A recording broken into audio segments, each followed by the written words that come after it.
Selamat datang kembali di Sabe Update. Pada video yang lalu, kita telah membahas tentang mahasiswa biologi. Pada video kali ini, pembahasan kita tentang 6 hal yang akan kamu rasakan ketika menjadi mahasiswa teknik pertanian. Sebelumnya, buat kamu yang sudah duduk di bangku kelas 3 SMA, maka ada baiknya kamu mulai mempersiapkan untuk masuk ke perguruan tinggi yang kamu inginkan.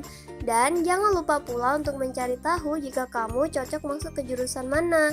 Karena jika kamu merasa salah masuk jurusan, maka dampaknya akan cukup fatal jika kamu tiba-tiba patah semangat untuk melanjutkan kuliah. Berbeda halnya jika kamu patah semangat akan tetapi kamu memang menyukai jurusan tersebut, maka kamu akan tetap bisa melanjutkannya sampai selesai. Jika kamu menyukai hal yang berbau pertanian, maka masuk ke jurusan teknik pertanian bisa jadi salah satu pertimbangan kamu.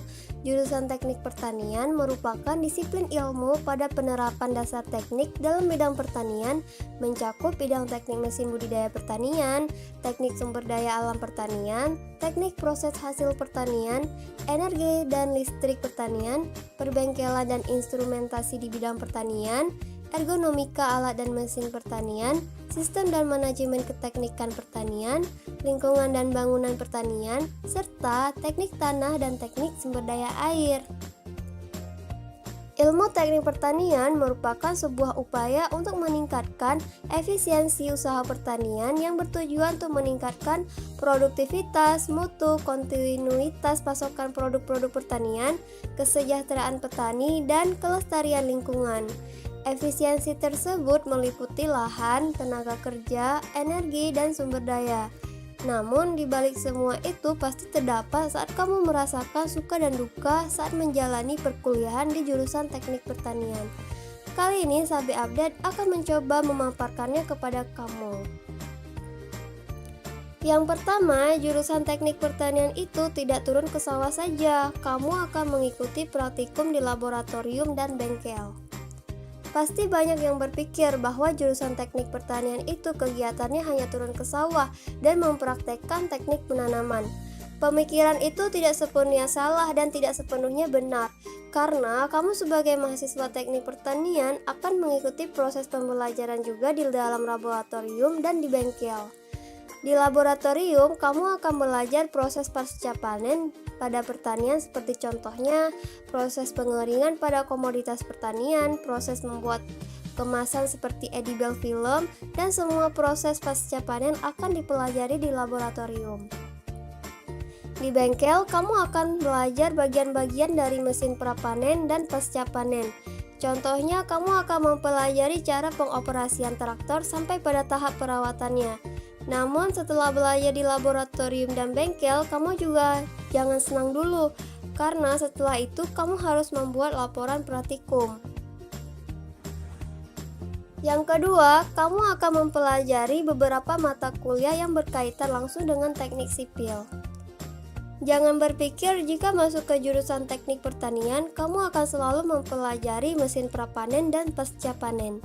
Di jurusan teknik pertanian, kamu akan mempelajari juga mata kuliah bangunan pertanian dan tata letak bangunan pertanian.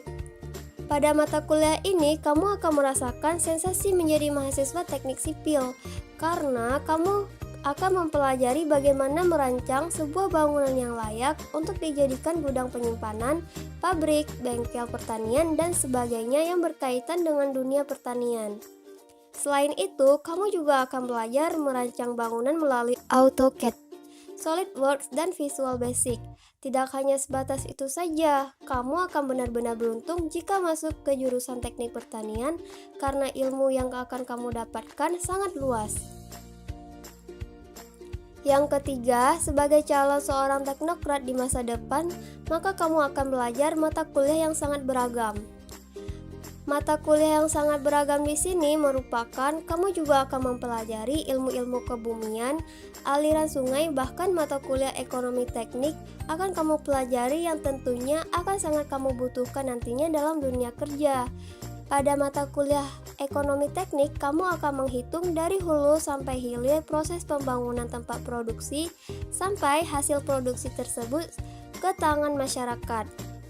Kamu akan menghitung dan memprediksi keuntungan dan kerugian itu semua melalui mata kuliah ekonomi teknik. Yang keempat, sebagai mahasiswa teknik pertanian, kamu juga akan langsung terjun ke lapangan untuk melihat realita yang ada di lapangan. Ketika dosen memberikan kamu tugas untuk ke lapangan, maka tugas kamu adalah mencari masalah yang terjadi di tengah masyarakat.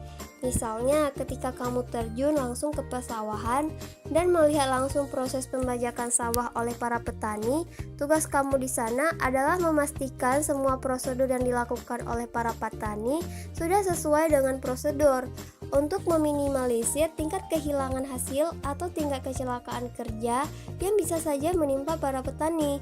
Selain itu, kamu bisa melihat semua potensi yang ada di tengah masyarakat dan tidak menutup kemungkinan jika permasalahan tersebut bisa kamu ajukan sebagai penelitian kamu untuk meraih gelar sarjana. Yang kelima, kamu juga akan melakukan kegiatan field trip ke perusahaan. Saat field trip ke perusahaan merupakan momen yang paling ditunggu-tunggu oleh mahasiswa. Karena pada kesempatan itulah kamu akan menghabiskan waktu bersama teman-teman mahasiswa lainnya, menikmati perjalanan di dalam bus, memanfaatkan kesempatan untuk mendapatkan ilmu sebanyak-banyaknya dari perusahaan yang bersangkutan. Dan itu akan sangat berguna bagi kamu untuk menambah wawasan keilmuan kamu.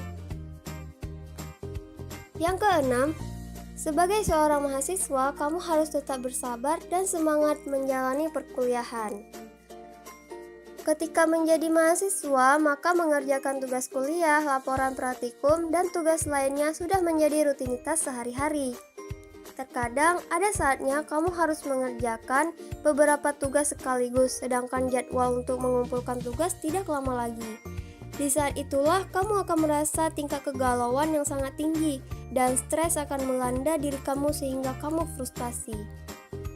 Saat kamu dihadapkan dengan tumpukan yang sudah menunggu untuk segera dikerjakan, maka solusinya kamu harus mengerjakan tugas yang harus segera dikumpulkan. Minta bantuan teman kamu untuk membantu merampungkan tugas yang lainnya juga. Semua jurusan di dunia perkuliahan itu semuanya bagus dan sangat berguna untuk masa depan. Tergantung dengan kamu bagaimana menjalaninya.